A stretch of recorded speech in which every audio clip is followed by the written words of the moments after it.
Recep Tayyip Erdoğan'a şu anda çok memnunum. Niye memnunum? Bir tane oy vermemişim. Her gün zam yaptığı için memnunum. Herkes hak ettiği gibi üretilir. Bu ülkede bu şu anki fizibiliteyi, şu anki reaksiyonu hak ettiği için şu anda herkes bundan da istifade ediyor. Yaşın yanında kuru dayandı. Ona külliye çelek göndereceğim. Altta da yazacağım. Gökhan Nurhanlı Ses, seni seviyorum. Her gün sana dua ediyorum ama sana oy vermiyorum.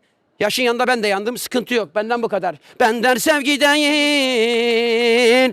Canım istesen. Bırak yeri. Boynum kıldan ince.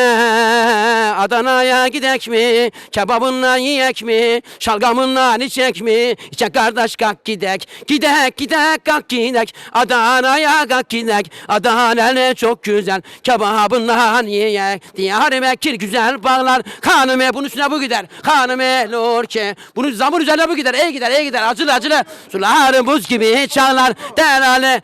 İstek yok. Akşam program var. Derale lor ki. Saygılar sular. Hoşça kalın.